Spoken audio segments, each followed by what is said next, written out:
Fakultas Ilmu Keolahragaan Universitas Negeri Malang memiliki 4 program studi jenjang S1, di antaranya Pendidikan Jasmani, Kesehatan dan Rekreasi, Ilmu Keolahragaan, Pendidikan Kepelatihan Olahraga, dan Ilmu Kesehatan Masyarakat, serta 1 program studi jenjang S2 yaitu Pendidikan Olahraga. Kami senantiasa bergerak maju menjadi fakultas yang unggul dan menjadi rujukan dalam pendidikan, penelitian, serta pengabdian kepada masyarakat, khususnya pengembangan ilmu pengetahuan, teknologi bidang olahraga, dan kesehatan. FIK Care!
Assalamualaikum warahmatullahi wabarakatuh. Selamat pagi, salam sejahtera bagi kita semua. Yang saya hormati mahasiswa baru S2 PPSUM tahun 2021. Selamat datang di PPSUM dan selamat bergabung di Prodi S2 Pendidikan Olahraga. Saya Profesor Dr. M.E. Minarma MPG, Prodi S2 Pendidikan Olahraga PPSUM, akan menyampaikan beberapa hal terkait dengan kondisi Prodi Pendidikan Olahraga S2. Kali ini PKKMB yang diselenggarakan di UM 2021 lain karena kondisi sedang pandemi COVID-19, sehingga saudara-saudara mahasiswa baru dapat mengikuti kegiatan PKKMB tahun 2021 lain. Ada 4 hal yang perlu saya sampaikan terkait dengan Prodi Pendidikan Olahraga S2. Yang pertama adalah sejarah berdirinya dan akreditasi Prodi. Yang kedua, visi dan misi Prodi.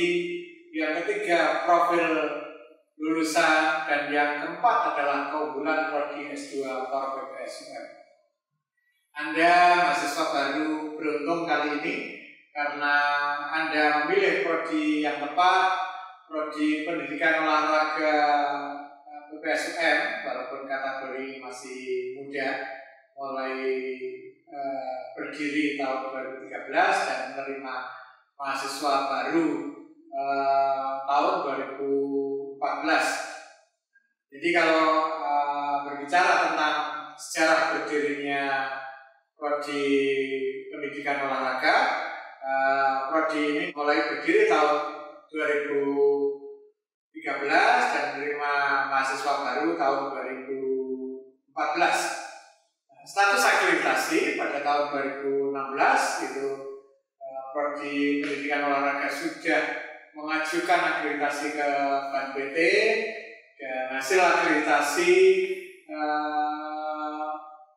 termasuk kategorinya B. Jadi kalau itu akreditasi itu termasuk baik karena ketika itu belum lulusan. Dan target tahun 2021 untuk reakreditasi memang kami akan targetkan hasilnya bisa lebih tinggi, jadi memiliki keunggulan. Jadi kami akan berusaha untuk bisa naik peringkat dari B menuju A. Kalau yang kemarin akreditasinya skornya 332, maka target berikutnya minimal adalah 361, sehingga kalau itu bisa masuk dan insya Allah itu bisa, maka akreditasi Prodi pada tahun 2021 akan naik peringkat. Nah, berikutnya adalah tentang visi dan misi. Jadi visi kami itu selaras dengan visi UM dan visi Fakultas Ilmu Keolahragaan. Prodi S2 POR atau Pendidikan Olahraga itu memiliki visi menjadi unggulan dan rujukan di 3 bidang di Tridharma perguruan tinggi. Jadi unggul di bidang pembelajaran, unggul di bidang penelitian, dan unggul di bidang pengabdian pada masyarakat. Itu disupport oleh sistem pembelajaran yang dilakukan pada setiap semester dan setiap mata kuliah, sehingga visi dan misi itu memang betul-betul tercermin dari proses yang dilakukan dan berdampak pada hasil atau output lulusan kami. Jadi profil lulusan, jadi dari sisi keunggulan yang kami siapkan, maka lulusan kami termasuk kategori unggul. Jadi beberapa lulusan kami memang menjadi dosen di beberapa tempat di Jawa dan luar Jawa, sehingga kami yakin dengan proses yang dilakukan selama ini maka akan mampu menyiapkan para mahasiswa baru menjadi pemenang di persaingan masa depan. Jadi daya saing itu selama ini bisa kami lakukan karena dalam proses pembelajaran itu tugas-tugas yang diberikan dalam setiap mata kuliah itu mampu mensupport sesuai dengan kebutuhan dan keadaan saat ini dan keadaan mendatang. Nah, keunggulan dari Prodi S2 POR BPSUM itu penyelenggaraan pembelajaran dilakukan secara, kalau yang lalu online, offline, dan blended learning. Nah, sekarang karena sedang COVID, maka yang kami unggulkan adalah 2, ya, online dan blended. Jadi kalau kondisi Malang nanti mudah-mudahan segera menjadi hijau wilayahnya, sehingga kami bisa menyelenggarakan pembelajaran dengan luring luar jaringan. Sekarang yang dilakukan pada semester ini, mulai PKKMB dilakukan dengan daring, sehingga para mahasiswa baru gak usah khawatir, walaupun prosesnya online dari sisi sistem, maka tapi keunggulan yang kami miliki itu akan menjamin bahwa Anda bisa lulus tepat waktu dan isinya itu sangat baik. Jadi teknis itu yang sudah kami lakukan. Jadi ada angkatan 2018 yang bisa lulus 3 semester, sehingga itu meyakinkan saya secara pribadi sebagai koordinator prodi untuk tetap mengawal mahasiswa yang bisa diterima di BPSUM itu akan bisa keluar atau bisa lulus dengan tepat waktu.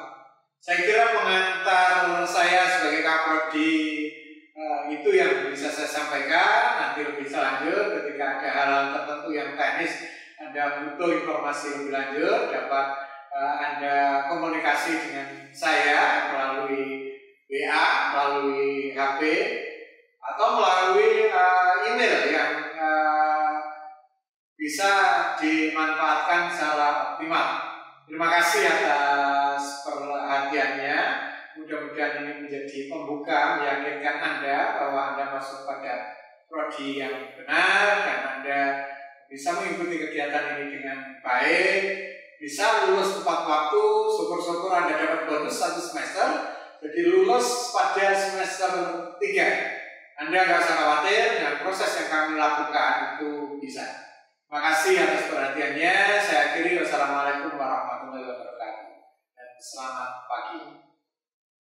Salam Cakrawala, Universitas Negeri Malang, UM, the only one, FIK, care.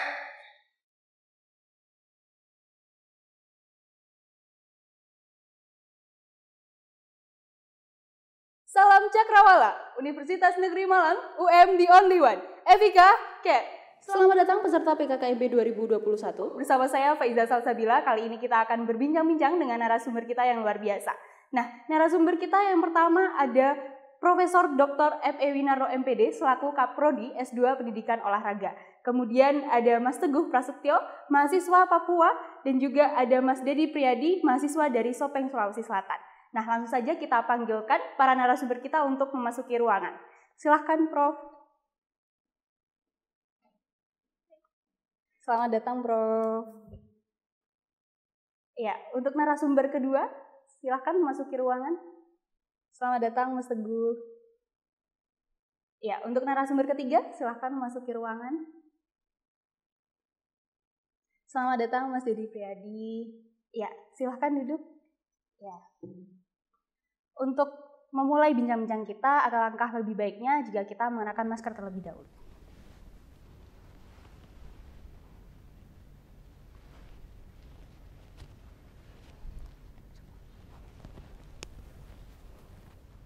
Ya, di sini saya sudah bersama narasumber kita. Yang pertama adalah Profesor Dr. F.E. Winarno MPD selaku Ketua Prodi S2 Pendidikan Olahraga.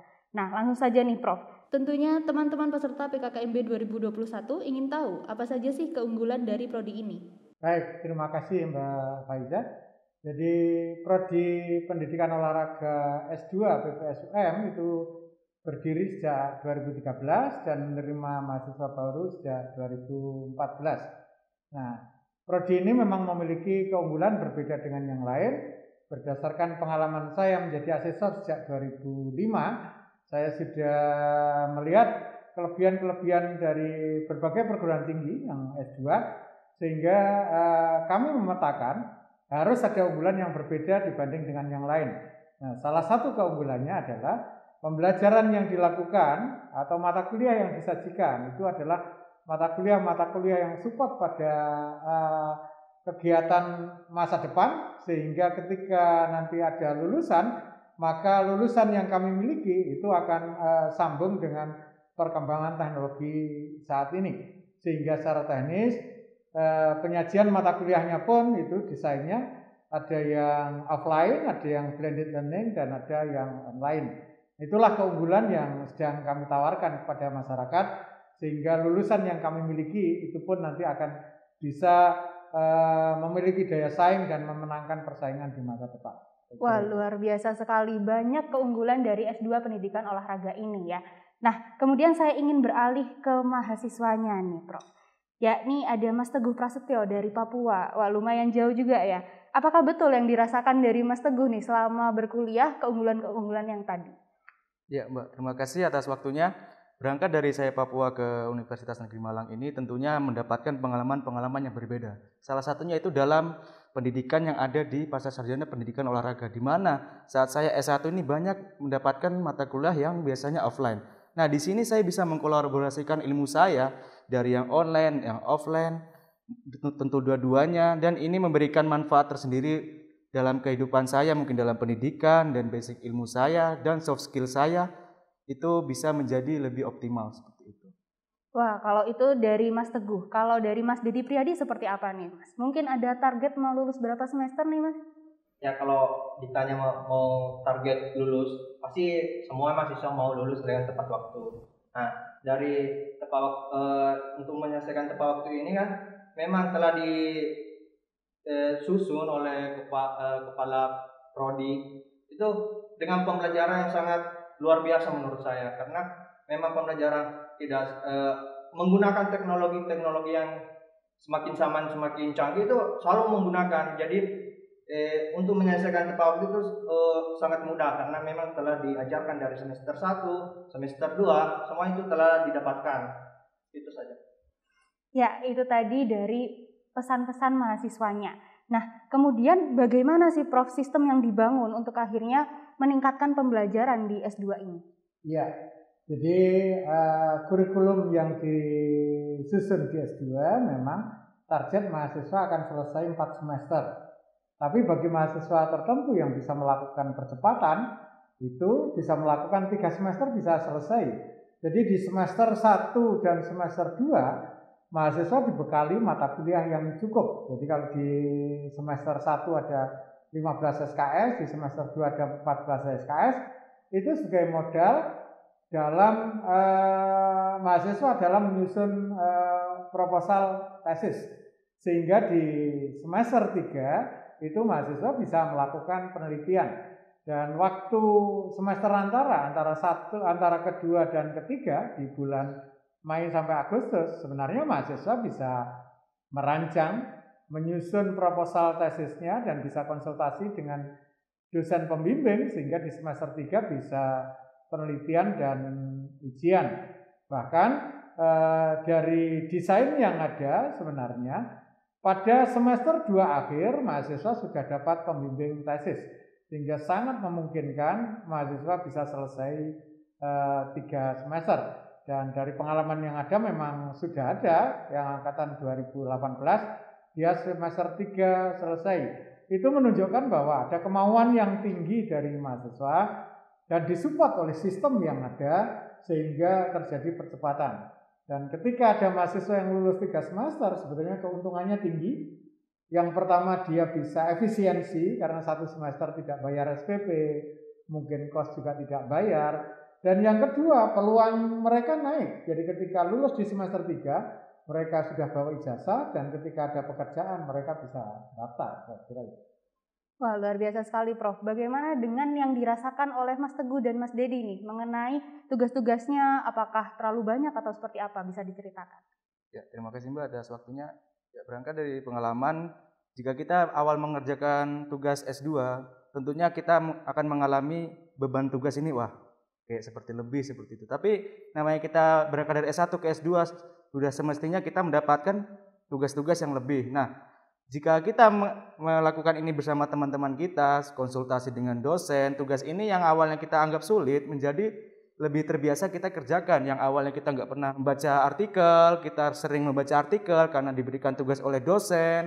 Kita tidak pernah membaca buku, yang awalnya kita kurang referensi, kita lebih rajin membaca buku, dan kita bisa menonton dari tayangan YouTube yang pembelajaran online-nya.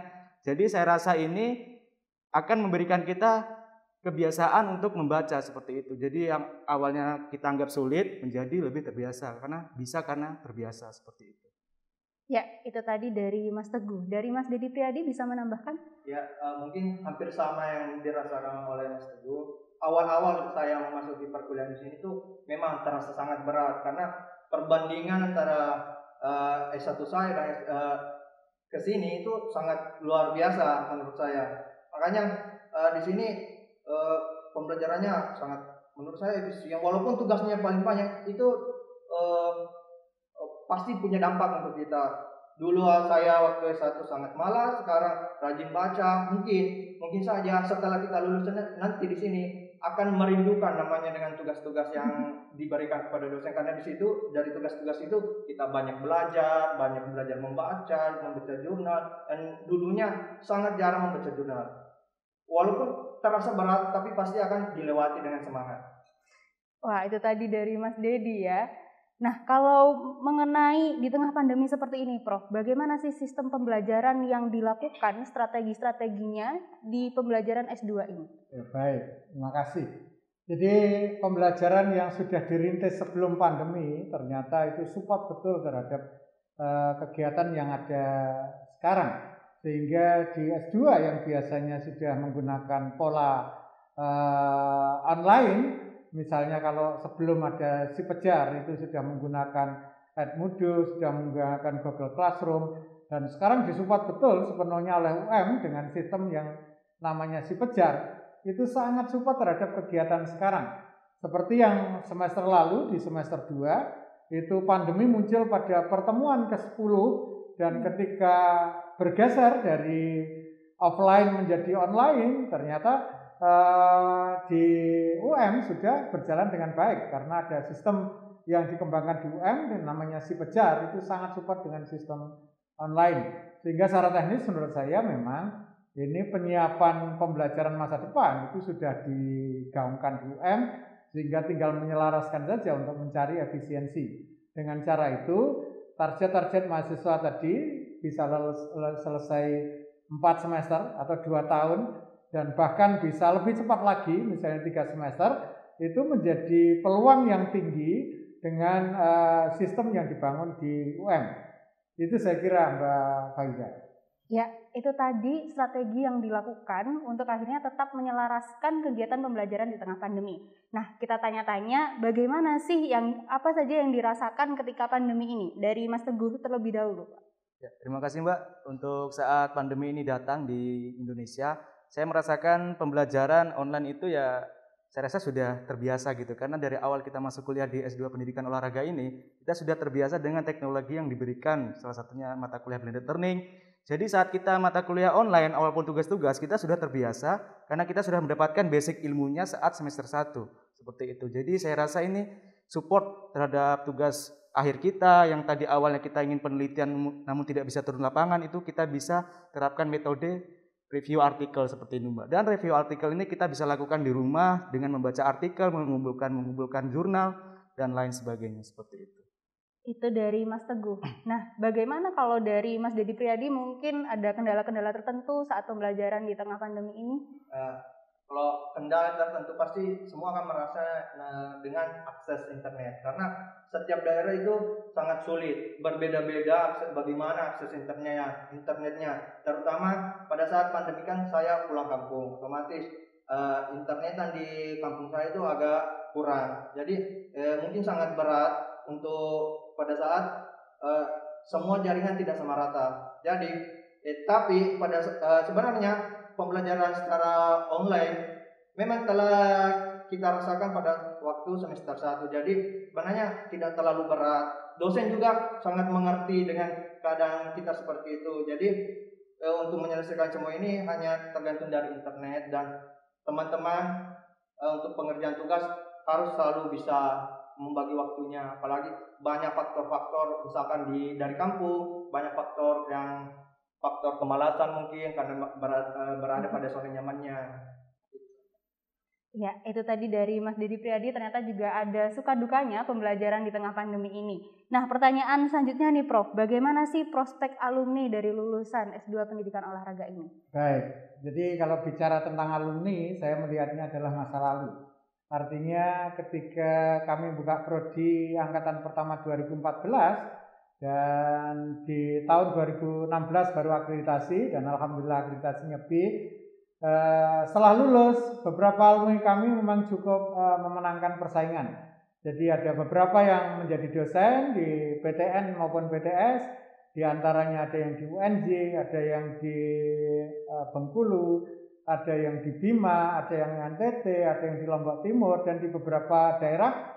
Itu menunjukkan, meyakinkan saya bahwa yang kami lakukan itu sudah on the track, sudah baik dan sudah benar. Sehingga ketika ngecek kualitasnya itu bisa dilihat dari lulusannya. Di samping itu banyak juga yang jadi guru PNS, sehingga itu kekuatan-kekuatan yang dari lulusan kami yang memang bisa bersaing di nasional. Luar biasa, ternyata prospek alumninya sangat banyak ya. Nah, kemudian untuk menambah semangat dari peserta PKKMB 2021, boleh dari Mas Dedi Priyadi terlebih dahulu nih, memberikan pesan-pesan motivasi kepada teman-teman peserta. Yang saya terapkan pada diri saya itu tetap semangat menjalankan semua, walaupun seberat apapun, tetap semangat, karena orang tua akan selalu memberikan semangat. Jangan pernah kendor. Pada saat kendor, tetap bagaimanapun caranya kamu harus tetap semangat. Gitu saja. Ya, itu dari Mas Dedi Priadi, tetap semangat. Kalau dari Mas Teguh Prasetyo? Ya, untuk dari saya, untuk teman-teman PKKMB tahun 2021. Tetap semangat apapun yang kalian lakukan, entah itu tugas-tugasnya, perjalanan mata kuliahnya, karena yang kalian akan lalui ini tidak mudah. Namun saat kita melakukan bersama teman-teman, sering konsultasi dengan dosen, itu apa yang di persepsi kita awalnya sulit, itu akan menjadi lebih terbiasa dan bisa dibilang mudah seperti itu. Jadi saran saya kepada teman-teman, tetap kompak kepada teman-teman kalian saat nanti sudah perkuliahan, sering konsultasi dengan dosen, dan sering up to date seperti itu. Ya, itu dari Mas Teguh, tetap kompak dan sering berkonsultasi dengan dosen. Nah, pamungkasnya nih Prof, untuk teman-teman peserta PKKMB bisa diberikan pesan-pesan motivasinya. Baik, terima kasih ya, Mbak. Jadi Anda mahasiswa baru yang sedang mengikuti PKKMB, terima kasih dan selamat Anda mengikuti, dan yakinlah bahwa kami sudah menyiapkan yang terbaik untuk Anda dan sudah teruji. Beberapa mahasiswa ada yang lulus 3 semester, ada yang lulus 4 semester. Itu menunjukkan bahwa kesiapan kami cukup baik, tinggal support dengan kemauan Anda. Jadi yakinlah yang Anda lakukan dengan benar, maka akan memperoleh hasil yang optimal. Dan selamat sekali lagi Anda masuk di lembaga yang kredibel, dan Anda harus mengoptimalkan kapasitas Anda untuk selesai tepat waktu. Luar biasa pesan-pesan motivasi dari Prof, tentunya semakin menambah semangat kita. Nah, selanjutnya untuk menutup acara pada hari ini, mari kita salam cakrawala bersama.